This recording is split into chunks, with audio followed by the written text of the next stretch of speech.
अवधूत चिंतन श्री गुरुदेव दत्त श्री स्वामी समर्थ महाराज की जय।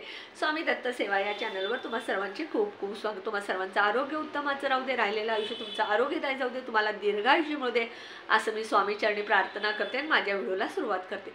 बघा, उद्या बुधवार आहे, संकष्टी चतुर्थी आहे आणि उद्या प्रत्येक जण आपल्या महाराष्ट्रामध्ये गणपती बाप्पांची उपासना, सेवा, उपाय, पूजा अर्चा करत असतात।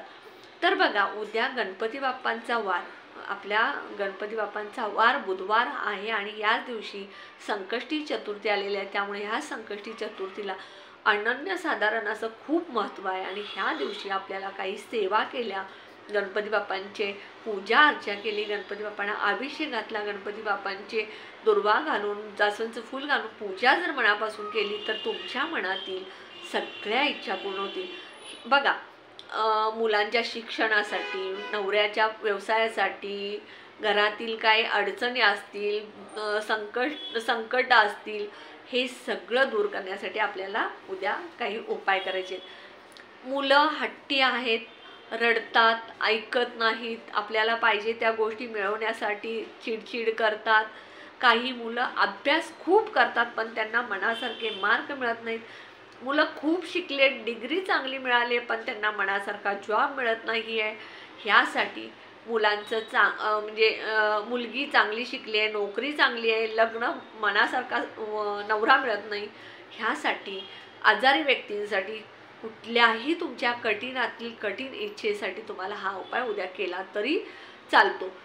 पण गणपती बाप्पा हे बुद्धीचे दैवत आहेत आणि ते संकट दूर करणारे दैवत आहेत। त्यामुळे आपण उद्या हे उपाय आवर्जून करायचे आहेत। मुलं ऐकत असतील तर मुलांकडून करून घेतला तर मुलांच्या आयुष्यात सुद्धा नोकरी, व्यवसाय, शिक्षण, चिडचिडपणा, हट्टीपणा सगळा मुलांचा कमी होईल।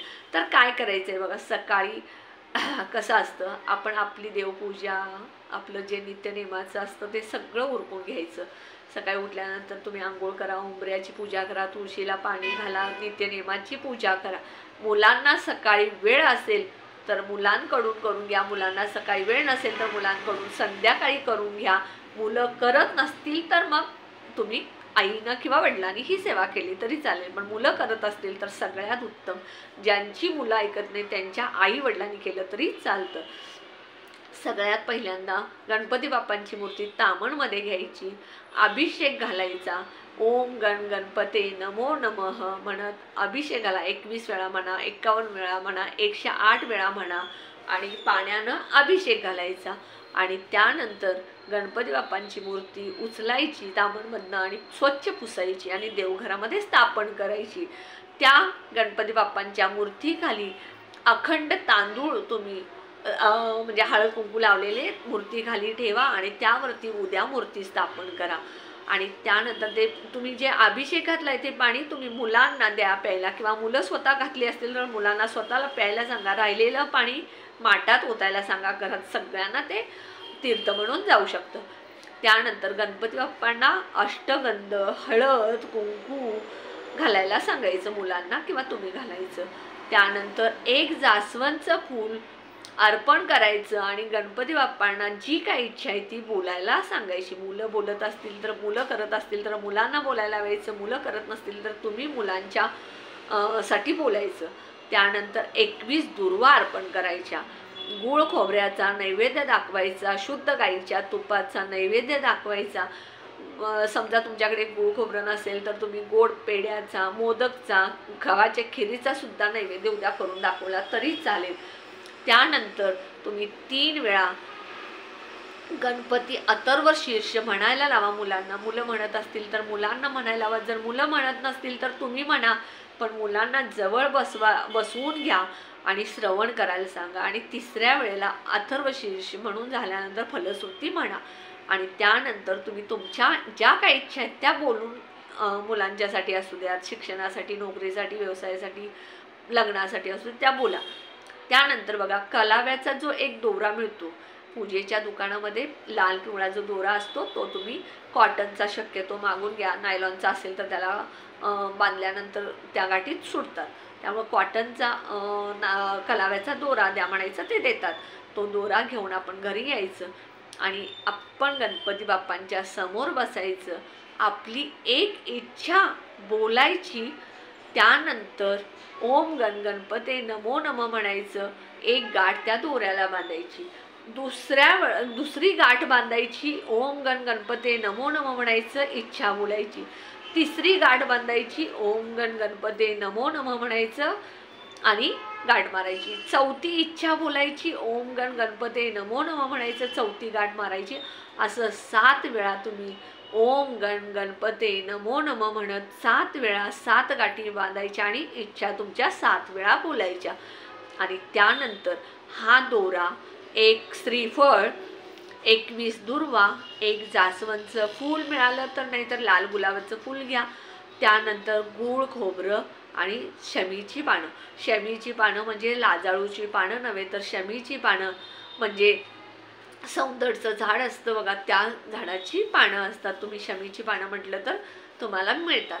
ही पानं 21, त्यानंतर 21 दुर्वा, एक जास्वंदचं फूल किंवा लाल गुलाबाचं फूल, एक श्रीफळ, तो कलाव्याचा दोरा, गाठ बांधलेला शुद्ध गाईचा तुपाचा दिवा घेऊन जायचा.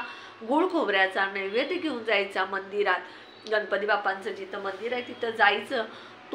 तुमची मुलं करत असतील तर मुलांनी जायचं. मुलांच्यावर तुम्ही गेला तरी हरकत नाही. जर मुलं ऐकत नसेल तर तुम्ही करा, पण मुलांना तुमच्याबरोबर घेऊन जायचं. तिथं गेल्यानंतर ह्या सगळ्या वस्तू तुम्ही गणपती बाप्पांच्या चरणाजवळ ठेवायचं. समजा चरणाजवळ ठेवून देत नसतील तर तिथं गणपती बाप्पांच्या दरवाज्यात तुम्ही जिथं जाता तिथं ठेवायचं. आणि तुम्ही 3 वेळ परत तिथं अथर्वशीर्ष म्हणायचं. तिसऱ्या वेळेला फलश्रुती म्हणायची. तुमची इच्छा सगळी बोलायची आणि त्यानंतर त्या सगळ्या वस्तूतला दोरा तेवढा उचलून घ्यायचा आणि तो आपण दोरा घरी घेऊन यायचा. आणि त्यानंतर तुम्ही हा दोरा मुलांसाठी शिक्षणासाठी केला असेल तर तुमच्या मुलांच्या खिशामध्ये ठेवा, दप्तरामध्ये ठेवा किंवा हातात बांधा किंवा गळ्यात बांधा. व्यवसायासाठी केला असेल तर तुम्ही व्यवसायाच्या ठिकाणी ठेवा किंवा मुलांच्या किंवा पतीसाठी केला असेल तर त्यांच्या जवळ ठेवा. हा जो दोरा आहे, हा तो दोरा आपण जो गाठ मारून इच्छा बोलून गणपती बाप्पांच्या मंदिरात जाऊन घेऊन आलेला असतो, हा दोरा सतत तुमच्या जवळ 24 तास कसा राहील हे बघा आणि अशा पद्धतीने हा दोरा आपल्या जवळ ठेवा. तर उद्या तुम्ही आवर्जून सगळ्यांनी ही सेवा करा. गणपती बाप्पांची सेवा, उपाय जे केले जातात त्याचं नक्की तुम्हाला फळ मिळतं. हा उपाय तुम्हाला आवडला असल्यास तुम्ही जास्तीत जास्त लोकांना शेअर करा. हे जे मी उपाय सांगते अंधश्रद्धा नाही, हे उपाय आहेत, ह्या सेवा आहेत, ह्या अगदी ज्योतिषशास्त्रानुसार, वास्तुशास्त्रानुसार, ॲस्ट्रॉलॉजीनुसार आहेत.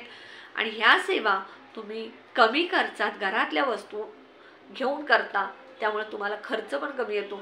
तुम्ही जर कुंडली दाखवायला गेला, मुलं त्रास देतात, मुलांच्या अभ्यासात प्रगती नाही, मुलांची नोकरी लागत नाही, मुलांचं लग्न ठरत नाही, असं जर कुंडली दाखवायला गेला तर तुम्हाला हजारो रुपये खर्च करून उपाय सांगितले जातात. पण हे उपाय जे मी सांगितलेत हे तुम्हाला घरच्या घरातल्या वस्तू, फक्त कलाव्याचा दोरा आणि नारळ जे आहे त्यासाठी तुम्हाला पैसे खर्च करावे लागतील. बाकी सगळी वस्तू आपल्या घरामध्ये असतं, गूळ खोबरं वगैरे सगळं. तर हा उपाय आवर्जून सगळ्यांनी आपल्या मुलांसाठी करा, कारण सगळ्यांच्या मुलांची प्रगती व्हावी, सगळ्यांच्या मुलांना चांगली नोकरी लागावी, सगळ्यांच्या मुलांची, चांगल्या मुलींशी, चांगल्या मुलींची, चांगल्या मुलांशी लग्न व्हावी, सगळ्या आयुष्यात जगात सगळ्या मुलांचं चांगलं व्हावं, सगळ्यांचे व्यवसाय चांगले असं मला खूप मनापासून वाटतं. म्हणून हा मी व्हिडिओ बनवला आहे. आणि हा व्हिडिओ जास्तीत जास्त शेअर करा, जेणेकरून कुणाच्या तरी मुलांना, नवऱ्याला, घरात काय अडचणी असेल त्याला उपयोग येईल. माझ्या व्हिडिओला जास्तीत जास्त लाईक करा, कमेंट करा, बेल आयकॉनची घंटी दाबा, ऑल बटनला क्लिक करा, त्यामुळे माझे छोटे छोटे व्हिडिओ बघायला मिळतील. आणि मी एक सांगते तुम्हाला, मी 1-2च व्हिडिओ का करते तर माझ्या डोळ्यांना त्रास आहे, जास्त वेळ मी मोबाईल वापरू शकत नाही, तरीही मी तुम्हाला सेवा उपाय सांगायचा मनापासून प्रयत्न करते. त्याचा फायदा करून घ्या आणि माझ्या व्हिडिओला जास्तीत जास्त सबस्क्राईब करा. श्री स्वामी समर्थ.